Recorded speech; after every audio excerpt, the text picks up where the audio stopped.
네, 강프로입니다. 자, DI 봅니다. 자, DI 15% 상승했습니다. 15%. 금요일 날 15% 상승했고, 이쪽 구간에서 걱정을 좀 하셨을 거예요. 그리고 4월 18일 날 20% 정도의 강세를 보이고 나서 바로 갭으로 떨어지고 나서 회복을 못하고 있는 그런 상황이 있었죠. 이만큼은 무주공산이라는 거예요. 그쵸? 뭐 물려놓고 그냥 뺄까? 그게 아니라는 거죠. 정배열과 역배열의 구간, 그리고 이 구간에서 기대감이 어떻게 작용하는지, 기대감은 펀더멘탈과 연동됩니다. 이 구간에 대해서 제가 이야기를 드릴 거고, 이 구간에 대해서 이해를 하게 되면요, 수익의 규모 자체가 완벽하게 바뀝니다. 자, 간단하게 보여드릴게요. 1월 1일부터 6월 1일까지 내 계좌 수익률은 340%입니다. 이건 조작이 불가능한 화면이에요. 제가 조회 누르면서 보여드릴게요. 그쵸? 이거는 그냥 키움증권에서, 그쵸?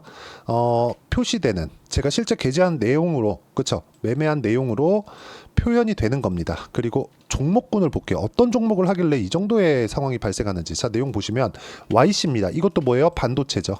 그쵸? 어때요? 상한가 같습니다. 그쵸? 매수했죠. 물론 상한가 같다고 해도 그렇게 큰 수익은 아니에요. 근데 5월 16일 날 17% 수익, 그리고 쭉 내려보면 4월 22일 날 20% 수익, 이런 정도의 상황을 이렇게 만들어냈다는 거죠. 어떻게 만들어냈을까요? 돌파 구간을 공략했기 때문에 그렇습니다. 자, 다른 종목 볼게요. 그쵸? 제가 소통방에서 다 공유를 합니다. 보세요. 지금은 두산에너빌리티를 제가 금요일 날 진행을 했습니다. 쭉 올려보면 5월 31일 금요일이에요. 펌텍코리아 뭐 이런 종목군들 보면 펌텍코리아 어때요? 돌파 구간 매수, 그리고 시장이 안 좋았는데도 불구하고 목요일 날 상승, 금요일 날 상승, 이런 정도의 상황을 만들어내죠. 어디? 돌파 구간에서. 자, 두산 에너빌리티는 이제 시작한 종목이기 때문에, 그쵸? 어떻게 됩니까? 아직까지 매도가 안 잡혀 있어요. 그쵸? 이거는 다음 주에 제가 상황 보면서 두산 에너빌리티 영상으로 이야기를 드리도록 하겠고요. 그리고 두산 에너빌리티는 원전이죠. 원전을 제가 어떻게 돌려 먹었는지를 보면 우리기술, 이것도 원전입니다. 어때요? 23.65%. 며칠 걸렸죠? 2주 안 걸렸죠. 이런 상황을 만들 수 있다는 점이 중요합니다. 그리고 뭐 두산 같은 경우에도 돌파 구간 여전하죠. 이런 상황을 제가 소통방에서 다 공유를 합니다. 어떻게 내가 매매를 진행하고 있는지를 인증하고 있는 거예요. 그렇죠? 그리고 이 내용에 대한 부분은 소통방에서 다 진행을 하지만 내가 가격에 대해서 잘 모르겠다 그럼 소통방으로 들어오시면 되고요. 여기는 무료로 진행합니다. 왜? 채널 성장을 위해서 하는 거니까 구독과 좋아요 눌러주시고요. 상단에 있는 전화번호로 구독 또는 소통이라고 문자 보내주시면 제가 여기 소통방 입장 링크를 순차적으로 공유를 해드리도록 하겠습니다. 자, 그러면 이 내용 먼저 볼게요. 주식시장은 미래 가치를 반영하는 과정에서 가격이 먼저 뜹니다. 가격이 먼저 뜬다는 건 가격대가 먼저 올라가고 뒤에서 실적이 좋아지는 상황이 나온다는 거예요. 그 구간에서 돌파 구간을 공략하겠다는 겁니다. 그렇죠? 이 내용입니다. 이게 핵심이에요. 그리고 이걸 했을 때 어느 정도 수익을 볼 수 있는지 제가 다 보여드렸고, 뭐 자람 테크놀로지 같은 경우에도 뭐가 나와요? 기대감이 있었을 때 3일 동안 75% 이렇게 떨어진다. 자, 그러면 이 내용을 가지고 DI 보겠습니다. 자, DI 보면 보세요. 주가 먼저 올라갔죠. 주가 먼저 올라가고 나서 먼저 올라가면 뭐가 나와요? 이평선하고의 가격이 벌어져요. 가장 높았을 때 20일 이평선과의 이격도는 39%. 그쵸? 너무 멀죠. 60일 이평선까지는 57%. 조정받아야 되죠. 그 이격 조절을 받았다면 그때부터는 다시 재상승 구간으로 돌아가고 단기적으로 상승폭이 또 커지고 있잖아요. 그러면 이쪽 구간에서 저항 또 받아요. 그러면 언제까지 이런 상황이 지속되겠는가, 이게 중요하겠죠. 그게 뭐겠습니까? 기대감이다. 그렇죠? 자, 그러면 이격이 많이 벌어졌을 때는 기대감이 주가에 반영이 되어 있다. 이격이 좁혀져 있을 때는 기대감이 주가와 큰 괴리가 없다. 하지만 상단에 있는 기업들, 예를 들어서 SK 하이닉스, 그쵸?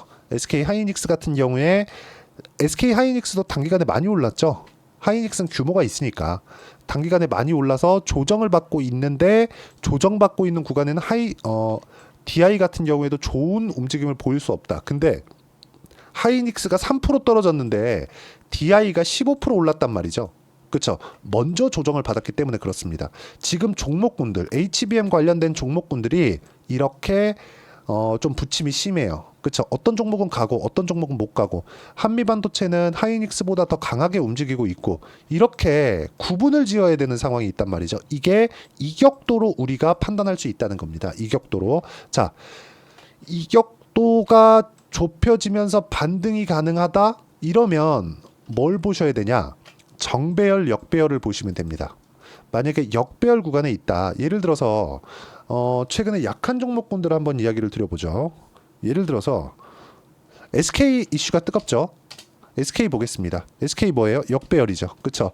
그리고 그 최태원 회장의 이거 그 이혼 소송이 끝나고 나서 지분에 대한 문제들이 약간 좀 불확실성으로 남아 있었는데 주가 먼저 빠졌잖아요. 21만 원, 올해 2월 달에 21만 원 정도였는데 주가가 15만 원까지 빠졌죠. 이 등락폭이 무려 쭉 이렇게 해보면 어때요? 30%다. 30% 빠졌기 때문에 이혼 소송 끝나고 나면 바뀐 게 없잖아요. 이렇게 올라갑니다. 즉 1단락이 됐기 때문에 앞으로는 지배구조 리스크가 없겠네. 대주주가 팔 수 있는 그 정도가 없겠네. 그 정도를 이미 반영한 거예요. 근데 하락했기 때문에 이평선은 잡아 당겨요. 그 이평선에 대한 이격도를 좁히는 과정에서 먼저 올라가는 겁니다. 그러면 여기서는 횡보하는 구간이 필요해요. 언제까지? 정배열 만들 때까지.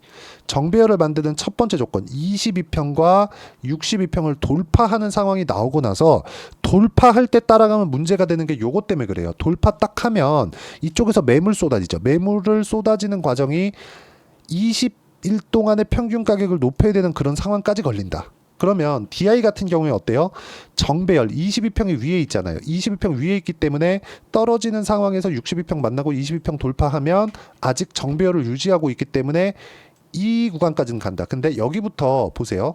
여기가 16,000원 그리고 25,000원 한 만 원 정도 올라가야 되잖아요. 그럼 한 40% 됩니다. 한 40% 정도의 주가가 단기간에 올라가면 또 뭘 받아요? 조정받는다. 조정받는 구간에서 우리가 판단을 했을 때 돌파 매매를 할 수 있다는 거고, 돌파 매매를 내가 자유자재로 구사할 수 있었을 때, 그쵸, 이런 식으로 3일 동안 75% 정도의 수익 구간을 만들어낼 수 있고, 최근에 원전 강하니까 우리기술 같은 종목들 전부 다 돌파잖아요. 그쵸. 정배열 유지하면서 상승하는 거 확인하고 했을 때 단기간 2주 안에 23% 정도의 수익 구간, 이 정도를 만들어낸다는 거죠. DI도 마찬가지. 기대감이 있었을 때 우리 기술이 지금 원전으로 돈 벌어요? 못 벌어요. 못 법니다. 근데 기대감으로 인한 거예요. DI 보여드릴까요? DI 같은 경우에 지금 뭘 만들어요? HBM 장비를 납품할 수도 있어요. 납품한 게 아니라 그러면 실적 아직 안 좋을 거 아닙니까? 그럼 우리 실적 보면 되겠잖아요. 그쵸? DI 볼게요. 자, 내용 보시면 보세요. DI 적자예요. SK 하이닉스 2배 올라가는데 뭐 했어요? 적자예요. 1분기 때 실적 전환했다고요. 그럼 주가는 기대감으로 올라간다는 게 증명이 된 거 아닙니까? 여기서 우리가 가격대, 이격도를 보자는 겁니다. 그리고 그 내용에 대한 부분, 거기를 제가 실시간 내용으로 소통방에서 다 공유를 해드리고 같이 공부해 갈 수 있습니다. 소통방은 무료로 진행하니까 여기 구독과 좋아요 당연히 눌러주시고, 구독 또는 소통이라고 문자 보내주시면 제가 여기 소통방 입장 링크를 순차적으로 공유를 해드리도록 하겠습니다. 자, 그리고 이걸 보셔야 되는데 이렇게 제가 가격대를 잡는, 쭉 올려보시면 계속 나와요. 태성, 그쵸? 5월 30일 날 25% 떴고요. 펌텍 코리아 이틀 동안 10% 이상 떴고요. 올려보면 한국 화장품 제조 최근에 엄청 강하죠. 그쵸? YC 같은 경우에 제가 정확하게 5월 27일 날 얘기했는데 금요일 날 상한가 같습니다. 이런 식으로 비올, 화장품 엄청 강하죠. 이런 상황들을 어떤 식으로 할 수 있겠느냐, 가격대를 내가 어떻게 판단해야 되겠느냐, 그 원리가 있겠죠. 그 원리에 대한 부분을 여기 DI의 단기 보유 전략, 그쵸, 단기는 2주입니다. 아까 전에 제가 매매 타점 다 보여드렸을 때 2주 동안 내가 뭘 하거나 이런저런 내용을 만든 적이 없습니다. 그리고 이 내용에 대한 부분과 함께 실시간 타점을 같이 우리가 공유를 하면 충분히 공부하실 수 있을 테니까 이 내용을 같이 실시간 타점까지, 그렇죠, DI의 실시간 타점까지 함께 문자로 공유를 해드리도록 할 테니까 상단에 있는 전화번호로 DI라고 문자 보내주시는 분들에 한해서만 단기 보유 전략, 2주라 그랬죠? 단기 보유 전략과 함께 실시간 타점을 문자로 공유를 해드리도록 하겠습니다. 자, 내용 정리하면 그렇습니다. 미래 가치를 반영하고 있다, DI는. 근데 다른 주식도 그렇다. 하이닉스 올라갈 때 보세요. 적자 때 올라간다니까요. 그러면 우리가 실적을 보고 실적이 좋은 종목을 찾자. 실적이 좋은데 주가가 싸다. 뭐예요? 성장을 못한다는 겁니다. 돈은 버는데 성장을 못하는 거예요. 주식시장에서 주가가 올라가는 성장주들의 특징은 지금 실적이 좋은 게 아니라 앞으로 실적이 좋아진다는 거고, 그걸 이격도로 분석할 수 있다고요. 그 내용을 했을 때 아까 전에 제 계좌 수익만큼의 상황을 만들 수 있는데, 공부는 진짜 너무나 많이 필요하다. 이 부분 반드시 기억하시고, 이런 부분을 내가 어떻게 판단하고 어떻게 이해를 해야 될지를 제가 다 이해를 시켜드리도록 할 테니까 영상 끝까지 시청하시고요. 모든 분들이 성공 투자하셨으면 참 좋겠습니다. 자, 24년도가 돼도 여전히 시장은 녹록지 못합니다. 이런 상황이 벌어지는 건 어쩔 수 없습니다. 이런 상황에서도 수익이 나는 종목들의 구조는 변하지 않습니다. 즉, 대시세 종목에 대한 구조는 변하지 않는다는 거고, 실제 제가 소통방에서 지속적으로 이야기를 드리고 있는 내용도 대시세 종목이나 시장 주도주를 공략하는 건 철저하게 가격 분석을 하라고 이야기를 드리고, 가격 분석 이후에는 이슈에 대한 파악, 그리고 이슈를 파악하고 나서는 다시 내가 얼마에 매수할지 그 타점에 대한 부분을 지속적으로 언급을 하고 있습니다. 자, 근데 생각해 보세요. 시장이 굉장히 어려웠습니다. 어려운 상황에서의 어떤 종목들이 강했냐 보면 반도체와 그리고 바이오입니다. 자, 실제 여기 보면요. HLB에 제가 실제 매매한 내용을 띄워놓고 보여드리고 있는데, 1월 22일부터 매매를 시작해서 4일 동안 31%의 수익 마감이 됐고요. 그리고 여전히 신고가 종목입니다. 자, 그리고 그 다음 어보브 반도체, 이름을 보시다시피 반도체 종목이죠. 그리고 AI 반도체는 지속적으로 강세를 보이고 있습니다. 이 종목도 신고가를 먼저 달성한 이후에 제가 21%의 단기간에 21%의 큰 수익을 내고 마감이 됐습니다. 다시 재공략을 준비하고 있고, 이런 부분은 소통방에서 다 공유를 해드립니다. 자, 그리고 코세스. 자, 코세스 같은 종목도 당연히 그쵸, 신고가 종목이고요. 그리고 반도체 종목입니다. 이 종목도 영업일 기준에서 이틀 동안 대략 한 15%의 수익 마감이 됐습니다. 내용을 한번 보시면 어떻습니까? HLB를 포함해서 뭐 30%, 20%, 뭐 15% 이런 식의 수익이 지속적으로 발생하고 있는데, 이 세 종목 모두 다 신고가 종목이고 1월 달에 시장이 약세를 보이고 있는 구간에서도 강했었던 그런 종목입니다. 특징점이 하나 있는데, 그 이슈에 앞서서 가격이 먼저 반영했다는 거죠. 그렇게 제가 가격을 먼저 보고 이슈에 대해서 파악하는 이유는 결과적으로는 큰 시세를 먹기 위한 사전 준비 작업입니다. 실제로 큰 시세를 먹기 위해서 사전 준비 작업을 했을 때 여기 레인보우 로보틱스 127%, 그리고 ISC 98%, 그리고 한미반도체 97%의 큰 수익을 내는 상황을 만들 수 있습니다. 어떤 식으로 소통방에서 진행됐는지, 그쵸? 그 상황을 제가 이야기를 드린 건데, 이런 상황도요, 당연히 신고가를 공략했을 때 가능한 겁니다. 자, 그러면 이번에도 마찬가지입니다. 그쵸? 정부 주도의 코리아 디스카운트 해소 방안이 2월 달에 발표를 하고요. 그리고 2월 달에 발표된 내용을 토대로 주가가 움직이는 게 아니라 이미 움직인 내용이 있죠. 실제 이 내용은 크게 중요한 게 아니라는 겁니다.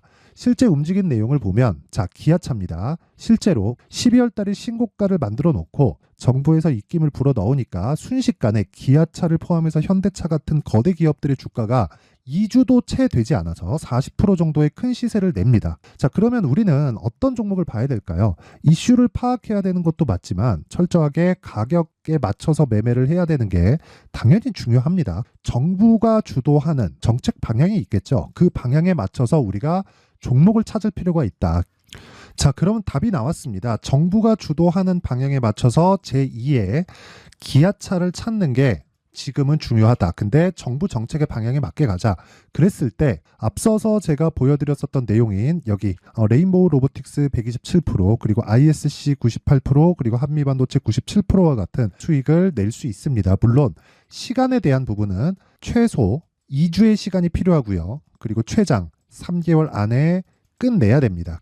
자, 기아차의 시세를 보셨던 것과 같이 2월 달에 정부 정책의 방향이 결정되고요. 바로 3월 달이면 시행입니다. 자, 그러면 우리는 거기에 맞춰서 당연히 종목을 찾아야 되고, 제가 제2의 기아차를 찾아놨습니다. 제가 아까 전에 소통방에서 이야기를 드렸었던 내용 다 공개를 해드렸는데, 그 내용처럼 종목만 받고 싶다 하시는 분들은요, 상단에 있는 제 전화번호로 대시세, 자, 대시세라고 문자를 보내주시면 정부 정책의 방향에 맞는 종목을 모든 분들에게 무료로 공개를 해드리도록 하겠습니다. 자, 제가 원하는 건 채널 성장이 목적입니다. 자, 그래서 구독과 좋아요 꼭 좀 부탁드리고요. 모든 분들이 정부 정책에 맞는 방향으로 매매를 이어가서 큰 수익 보셨으면 좋겠습니다.